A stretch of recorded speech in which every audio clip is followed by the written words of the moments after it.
CEO at Proctors and host for the arts segment of Impact. And today, our guest is really a very special guest to me because I'm going to be interviewing the interviewer, Vice President of News and Programming, and the host of the Roundtable at WAMC, Joe Donahue.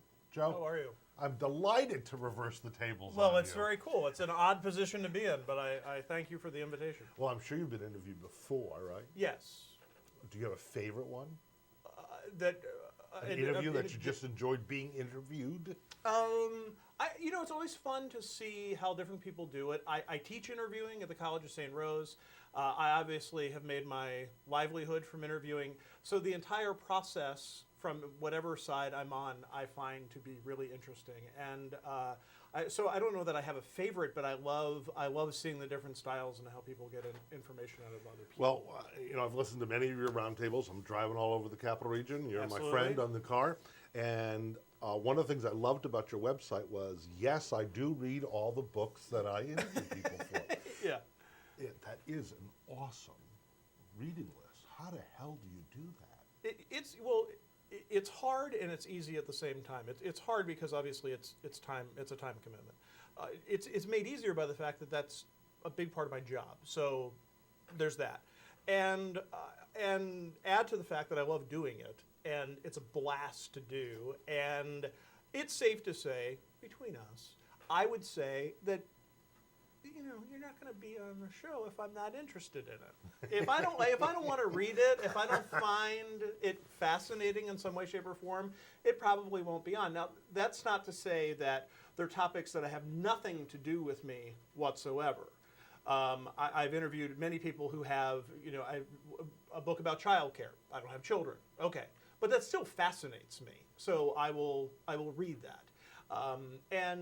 So it's not that it has to be my wish list or my list of things that I love to do, but something that I find fascinating and something that I find interesting. But your reading must take 12, 15 hours a week to read. It takes a long time, and it's, look, I say I read every book, and that's true. There are times where you'll get a 1,200-page opus that is placed on your desk, and I have 10 minutes with that person. Well, I'll read what I need to read. I'll say, this is the aspect, this is what I want to explore in this 10 minutes, and I will read that. And I may read 100 pages, 200 pages, 300 pages. What I need to be comfortable going in. And other times, I'll be interviewing somebody, we'll be doing a half-hour interview, especially for the book show that I do, where it's a half-hour interview with an author about their book. Yeah, I've read that from cover to cover. I know what it is that we're talking about going into it, because otherwise I don't feel comfortable. Yeah, well, most of the times I listen, you clearly know one end to the other. Most of the times I can just tell because the range of questions you'll be asking. How did you become an interviewer? It's I don't know. I think I became an interviewer because of a love of broadcasting, and it seemed to be the easiest thing to do without any other talent. So when I was 4 years old, I wanted to be a guy on the radio, and because I heard I grew up in Philadelphia, born in Washington, grew up in Philadelphia, although summered here in the Capital Region, and then of course moved here in the early '80s, and it was always looking at, I want to do something on the radio. And I like that news guy and that voice on the radio, on the news talk station, KYW News Radio 1060. You give us 22 minutes, we'll give you the world. I love that. And then as it progressed, and I realized that I didn't want to be on television. I didn't want to be in an anchor, a news anchor. I didn't want to be. Maybe I would work in a news station, but that was still talking to people about things. I didn't want to be the guy going out and covering rapes, fires, and murders. And I found myself, and this will shock you, I found myself really connecting with public radio. And in Philadelphia at the time, Terry Gross was just starting out and was going from local to national. And I would listen to a lot of talk radio. And that's what I found myself really fascinated in. And at that time in Philadelphia, we had some really incredible people who were doing it. And I would listen to public radio, I would listen to talk radio, and I listened to Larry King overnight. I would watch Tom Snyder. I would watch all of would your parents have said, yes, this guy's going to do radio? I mean, did they see that in you when you were there was an epiphany. There was a woo moment in my life where my parents came to terms with it. I think they always. Oh, Mom, Dad, I like radio. Right. No, I mean it was. They always knew that I would play radio. My closet in my bedroom was a radio studio. I had made it into a radio studio. My friends, we had call letters. I had an on-air light. I mean, it was the deal. I mean, it was the whole thing. And my friends would come in and they would spin records, and I would be the guy doing the news, or I'd be the guy doing commentary, or I would be the guy doing whatever, and or doing an interview. And so they knew. But here again, you have to say, and I was the youngest of 5, so my parents were quite, worldly at the point that I came around. They knew how to deal with these little monsters called children. That I think it was probably hard for them to identify the difference between playing as a child and then, I'm going to make a career out of this. And in high school, we had a public access channel in a studio not unlike this one, where I would do 3 or 4 hours a week of stuff. We would talk to politicians. We would talk to pretty much doing what you're doing now with me. And well, actually, I have this great history with this radio story because in Jamestown, where I was before, we applied for and got a license for a low power FM. And it's called RFA, Radio for the Arts. And it's entirely run by high school students. That's great. 24 hours a day, 7 days a week, all high school. I mean, so you would have been knocked out. Well, and we had this was, the emergence of cable was in the early 80s. It was the emergence of cable. We had cable access. They were giving it to the high school and saying, you give us content and we'll put it on. And we were using it for all it was worth. I mean, when I was a kid, and I'm in 10th, 11th grade. In 1984, I interviewed Geraldine Ferraro on our show when she was running for vice president because it was we were right outside of Philadelphia, so it was politically a good move. But it was like being on the kids' TV show, and then I realized, well, okay, first of all, I can do this, and second of all, it's something that I like to do, and I'm having a lot of fun. And at the end of the year, we had a gala, what we called a gala, which was basically a fundraiser for the station, and we were showing all of our projects and so forth. And my parents came to that, and they did a clip reel, and they showed what I'd been doing, and I think that's where it, it clicked and said, oh, okay, so you're serious about this. So now we have to, figure out what we want to do. Did you go to school for radio? Yeah, yes. I went to school for radio. I went to the College of St. Rose for communications, and the weird thing about my story is that I came into the program with a job. I came into radio with already being a news director of a radio station. So it was basically, and this is why I love the College of St. Rose, this is why I teach there now, because they said to me, okay, well, you're doing what you want to do, so let us show you how to do it and how you can do it better. And take the experience that I had, the scenario that I was currently in, and work with that and make it. So have you ever been approached to regionalize, nationalize, and obviously AMC is so regional, but to bring your roundtable to a different place? I don't know if approach is the word. I think that there have been, I have never. The diplomatic way to answer this question, of course, is I have never searched anything out. I have never looked for anything. Mm-hmm. Every once in a while, somebody will knock and say, are you interested in this? And here's my problem. I love what I do for the people that I do it for, and I've been there for 20 years, and I love this region. I've been here pretty much all of my life, and I see no reason to change anything. My family is here. My wife's family is here. Oh, but it's like car talk, right? You'd still do it on You could still, here. yes, you could still do it. And as you point out, and it's probably the most important thing, is the greatest thing about WAMC, as far as I'm concerned, is that we are a large market station. We go to 7 states, and I get to live in Greenwich, New York. So I can live in wonderful Washington County and still be on a powerhouse radio station, and that to me is gold. So I don't, Yeah. I have no interest in screwing that up. Well, recently you've made some changes on the round table. You have the round table on the round The table. round table on the round table. How come? Why the change? Well, it was a change that came about through a lot of conversation, and we thought it was sort of the one thing that was missing from the roundtable was an actual roundtable discussion. And it also came out of, I think, two goals. One was to integrate the staff that we have and the minds that we have on the staff, but also to bring people into to be able to talk about more topics and make that bridge from morning edition to a conversation and arts program. And as we talk, it's a week and a half old, and it's very much in its infancy, and we're figuring it out, and I'm learning something every single solitary day.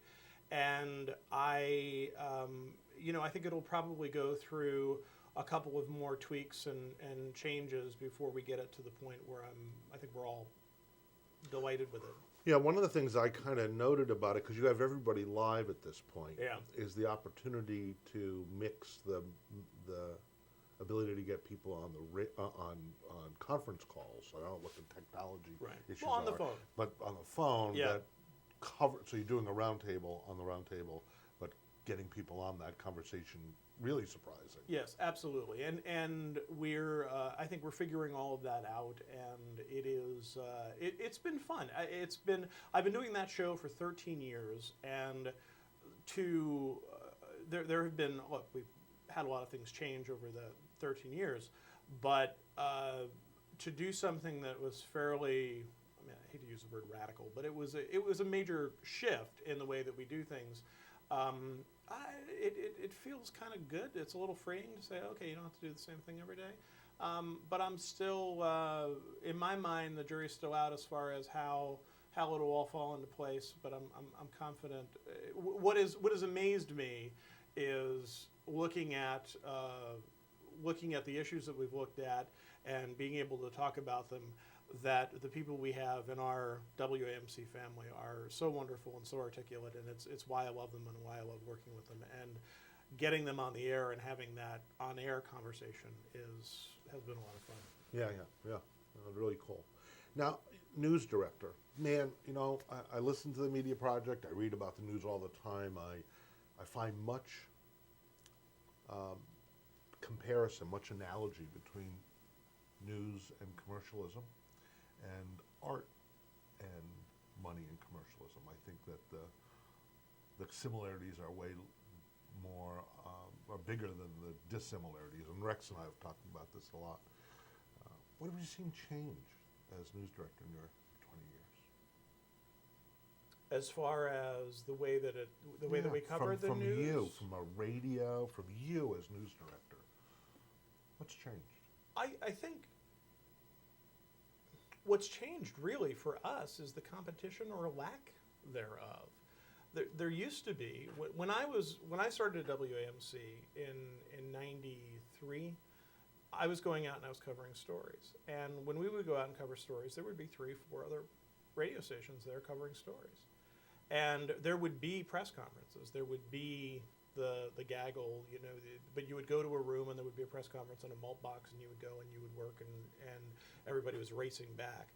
And that doesn't really happen anymore because the radio stations aren't out there. They don't have the reporters anymore, and it's a testament to WAMC, and it's a testament to our listeners that have supported that have allowed us to continue to do that, to have the largest news presence in the region on the radio, quite frankly, even compared to some television stations, is truly remarkable. So when you ask about the changes, I mean, the huge change has been Besides when I started, you could smoke in the studio. That you could, absolutely go and you would be one of 10, and now you're kind of on your own. You call up and ask somebody to do an interview, and they're willing because no one else is called. And I look, I think 10 years ago, you said that to me, I was going, wow, that's the best case scenario. Well, I don't know, for democracy and for coverage and for arts organizations and for nonprofits who are trying to get their word out and trying to get the message out and trying to talk about the good work that they're doing, that makes it obviously very difficult. But it puts us in a unique position, but I do think it unfortunately, the pool is very limited. Does it open doors? In other words, could AMC become radio news that is sold to others? I mean, does it open a door that might never have existed just because of, so many newspapers are even becoming exempt organizations, right? I mean, Florida, there's 3 of them now that have become not-for-profits. Interesting transition. It's an interesting model. I think while none of those conversations have taken place that I'm aware of, I think that the regionalization of news that we do, in the sense of that a story that we want you, a listener in Schenectady or in Burlington or in Norfolk, Connecticut, to be as interested in than if you live in the other town. So we want there to be a regional presence. So we may be talking about a vote that took place in a very small village in Saratoga County, but it's about the issue of consolidation of services. And we want that to resonate with people in Connecticut. We want that to resonate with people in Vermont and our listeners in Massachusetts and beyond. So, in some ways, we're already doing that. And you look at the Clear Channel model of, okay, all of our radio is coming out of this station now and is going to the other stations. I mean, that's kind of what we're doing, except the other stations that it's going to are ours. And I certainly could see that growing, I guess, but the way it works for us now is we have this wonderful network of stations that we deal with. So if the governor makes a major announcement in Buffalo, or there is the unfortunate shooting in Herkimer, then we go to our partners and friends there and say, hey, we'll cover this, and the next time something happens here, we cover that, and we kind of work it that way. So where do you see that part of your business going in another 5 years? I don't know. I really don't know. I don't know. You mentioned Rex Smith. We had a conversation. They have launched the New Times Union, a new press, a new look, and they've made a very large investment in the future of print journalism, which I think in many ways is admirable and and says, well, good for you. That's great. And then there's the other. I think all of us in the media look at that and say, ooh, I hope that works, but I don't know. And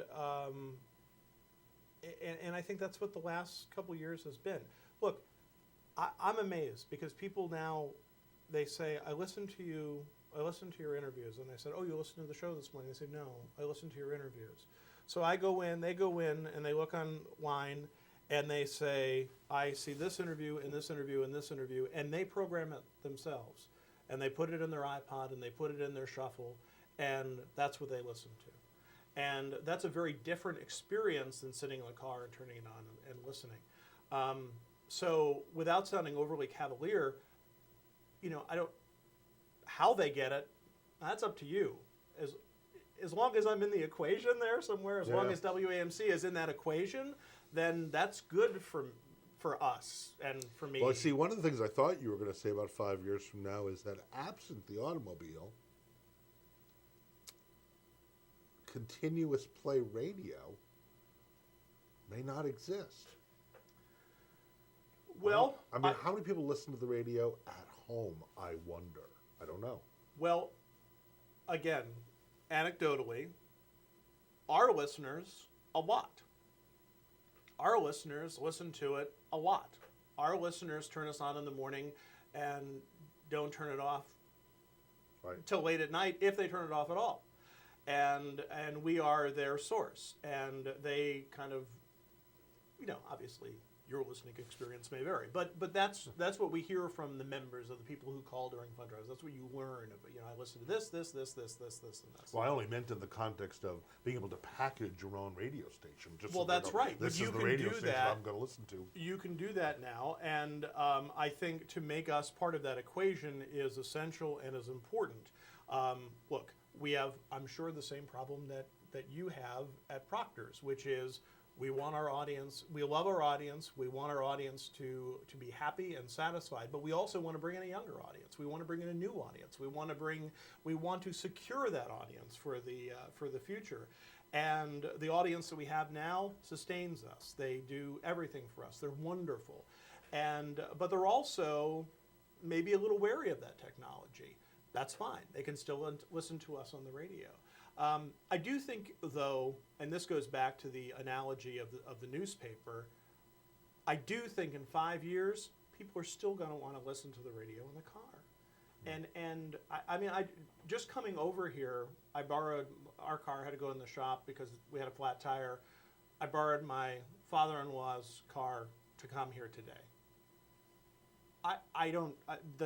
All of my normal things weren't there that I would normally listen to, and I would plug in and listen to the stuff that I normally listen to. So I'm listening to the radio today, and it was fascinating to me. I'm going around listening to all the different stuff, and that's a nice feeling. And so I think as long as people have to drive by themselves, Yeah, right. they will want to have that other voice or that other song in their car with them. Yeah, I think the car is really the key to radio's long life. And you look at satellite radio, and you look at the internet, and of course, we can be a part of that if we, which I think we've been doing. If we play our cards right, we can be a part of that. We can make it easier for you to take your phone and to dock it and just listen to the stuff that you want to listen to. Yeah. Joe, this has been great. We can go on for another 2 hours, I'm sure. Indeed. And in fact, I think we're going to reschedule another time All right. with you I because look I'd forward love to to it. keep talking. Excellent. And thank you for the impact you have on our community, you guys. And Well, you right back are to you. fabulous. So Thank you. this is Philip Morris on Impact with our guest, Joe Donahue, our guest and friend, Joe Donahue, Vice President of News and Programming at WAMC and the host of the Roundtable. Thank you.